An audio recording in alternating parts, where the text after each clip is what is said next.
Sebisa mungkin mencari cabai yang memiliki karakteristik untuk buahnya yang tumbuh tegak ke atas, kulit buahnya tebal.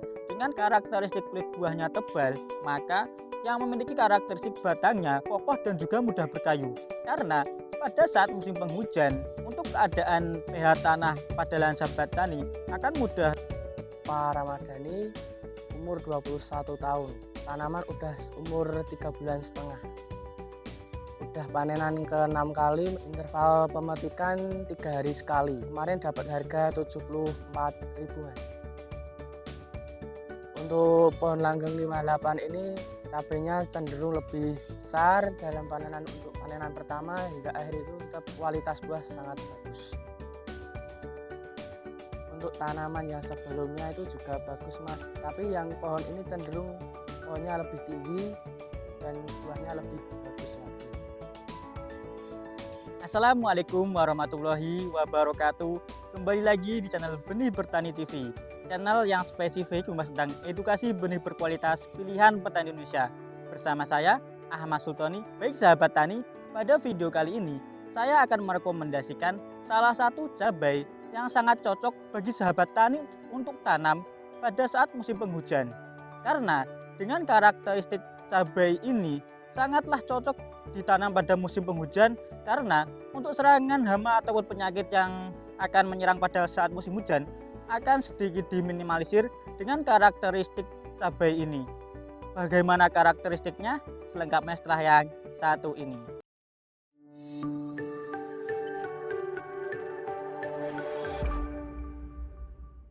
Baik sahabat tani, kali ini saya sudah berada di lahannya Mas Nova yang pada bulan sebelumnya ataupun beberapa bulan sebelumnya sudah saya wawancarai. Dan kali ini Mas Nova kembali menanam cabai Langgeng 58 dan bisa sahabat tani lihat bahwa untuk buahnya masih tetaplah istimewa dan untuk perawatannya kurang lebih sama dengan yang sebelumnya. Akan tetapi Mas Nova di sini menambahkan kalinet untuk penyepraian agar buahnya bisa secara maksimal. Lalu mengapa cabai Langgeng 58 ini sangat rekomendasi bagi sahabat tani untuk tanam pada saat musim penghujan? Karena dengan keistimewaan buah cabai Langgeng 58 ini seperti buahnya yang muncul ke atas, maka dengan karakteristik tersebut, maka ketika cabai ini saat berada musim hujan akan otomatis air yang akan berada pada buah akan bisa langsung jatuh ke bawah, dan dengan seperti itu maka untuk kerusakan pada buah akan bisa sedikit diminimalisir. Dan biasa sahabat tani lihat juga bahwa pada lahan ini dengan karakteristik cabai Langgeng 58 ini, untuk kualitas buah cabai Langgeng 58 pada lahan ini masih saya katakan cukuplah istimewa. Lalu mengapa cabai Langgeng 58 ini sangat rekomendasi untuk sahabat tani tanam pada saat musim penghujan?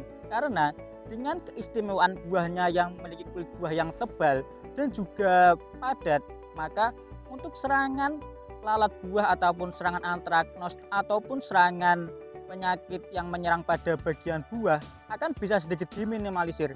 Dan bisa sahabat tani lihat juga bahwa biasanya saat musim penghujan untuk serangan antraknos ataupun serangan lalat buah yang menyerang pada bagian buah, dan bisa sahabat tani saksikan pada lahan ini, walaupun saat ini sedang musim penghujan, untuk patek ataupun serangan yang menyerang pada bagian buah masih saya katakan cukuplah minim. Lalu mengapa cabai Langgeng 58 ini sangat rekomendasi bagi sahabat tani untuk tanam pada saat musim penghujan?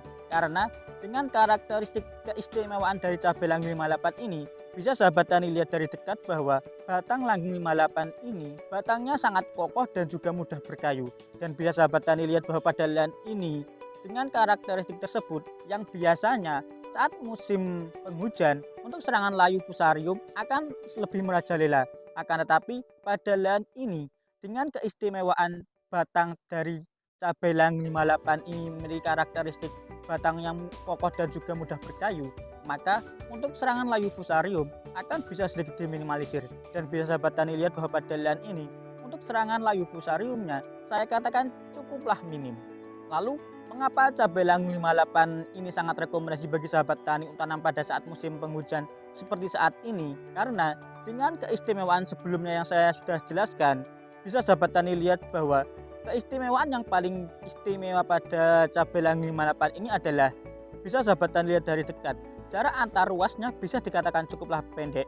Dan bisa sahabat tani lihat juga bahwa untuk buahnya rata-rata adalah double, dan bahkan ada beberapa ruas buahnya yang muncul triple ataupun muncul 3 buah dalam satu ruasnya. Hal ini secara tidak langsung menandakan bahwa cabai Langgeng 58 ini untuk tingkat produktivitasnya tidak perlu sahabat tani ragukan lagi. Mungkin itu tadi beberapa tips ataupun beberapa kesimpulan dari saya mengapa cabai Langgeng 58 ini sangat rekomendasi bagi sahabat tani tanam. Dan saya juga tetap menyarankan bagi sahabat tani ketika menanam cabai pada saat musim penghujan, sebisa mungkin sahabat tani mencari ataupun menanam cabai yang memiliki karakteristik seperti buahnya yang memiliki kulit buah tebal dan juga padat. Hal ini dilakukan karena saat musim penghujan untuk serangan patek ataupun serangan antraknos dan juga serangan lalat buah akan lebih merajalela. Dan ketika sahabat tani menanam cabai dengan karakteristik buahnya yang padat dan juga kulit buahnya tebal, maka untuk serangan antraknos ataupun serangan patek ataupun serangan lalat buah yang sering menyerang pada lahan di musim penghujan akan bisa sedikit diminimalisir. Mungkin sedikit saran perawatan dari saya ketika sahabat tani menanam cabai pada saat musim penghujan seperti saat ini, sahabat tani bisa selalu melakukan pengecekan pH tanah pada lahan sahabat tani. Karena pada saat musim penghujan untuk keadaan pH tanah pada lahan sahabat tani akan mudah down ataupun mudah turun.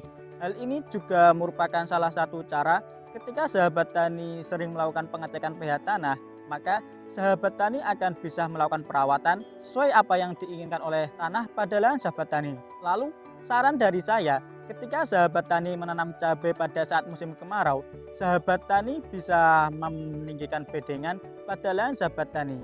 Hal ini dilakukan agar untuk tingkat kejenuhan tanah terhadap air bisa sedikit diperbaiki. Karena pada saat musim penghujan, secara tidak langsung adanya air akan berlebihan, dan ketika sahabat tani meninggikan bedengannya, maka untuk tingkat kejenuhan tanah terhadap air akan bisa sedikit diminimalisir. Lalu saran terakhir dari saya, ketika sahabat tani menanam cabai pada saat musim penghujan seperti saat ini, sahabat tani perlu melakukan sanitasi lahan dengan secara berkala. Hal ini dilakukan agar tidak terdapat sarang-sarang patogen penyakit yang bisa menyerang pada cabai pada lahan sahabat tani. Dan ketika sahabat tani melakukan sanitasi secara berkala, maka untuk kelembapan dan juga untuk sarang dari patogen penyakit akan bisa sedikit diminimalisir. Mungkin sekian pada video kali ini sahabat tani. Jika dirasa video kali ini dirasa bermanfaat, bisa klik share, komen, dan juga subscribe. Sekian dari saya akhiri. Wassalamualaikum warahmatullahi wabarakatuh, dan sampai jumpa pada video kami selanjutnya.